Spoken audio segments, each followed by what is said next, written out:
இந்த கதை பசுமை நிறைந்த ஒரு அழகான தமிழ் கிராமத்தில் தொடங்குகிறது.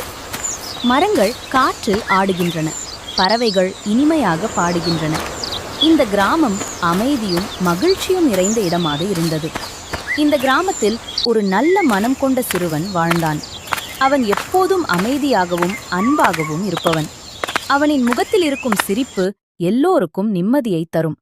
ஒரு நாள் கிராமத்தின் அருகில் உள்ள காட்டில் ஒரு பெரிய காடு காளை கோபத்துடன் சுற்றித் திரிந்தது. அதன் கோபம் காட்டையே நடுங்க வைத்தது. காளையின் கோபத்தை பார்த்து கிராம மக்கள் அனைவரும் பயந்தார்கள். குழந்தைகளை பாதுகாத்துக் கொண்டு அவர்கள் தூரத்திலிருந்து காட்டை பார்த்தனர்.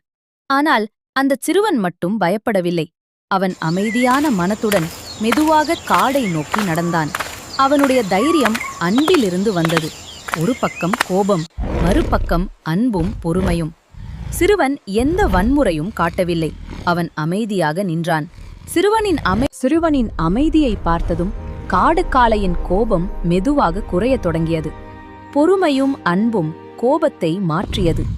காடு மீண்டும் அமைதியான இடமாக மாறியது. பறவைகள் திரும்பின. இயற்கையும் மகிழ்ந்தது. அன்பு வென்றது. கிராம மக்கள் அனைவரும் நிம்மதியடைந்தார்கள். பயம் மறைந்தது. மகிழ்ச்சி திரும்பியது. சிறுவன் அமைதியாக சிரித்துக்கொண்டே நின்றான்.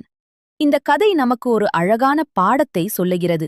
வலிமை இல்லாமலே அன்பும் பொறுமையும் இருந்தால் எந்த கோபத்தையும் மாற்ற முடியும். இதுதான் திருக்குறள் சொல்லும் வாழ்க்கை பாடம். இந்த அழகான வாழ்க்கை பாடங்களை பல ஆண்டுகளுக்கு முன் அன்பும் ஞானமும் நிறைந்த ஒரு பெரியவர் எழுதினார். அவர்தான் திருவள்ளுவர். அவர் எழுதிய திருக்குறள் இன்றும் நமக்கு நல்ல மனிதராக வாழ கற்றுக் கொடுக்கிறது. அதனால்தான் அன்பும் பொறுமையும் என்றென்றும் மிகப்பெரிய வலிமை.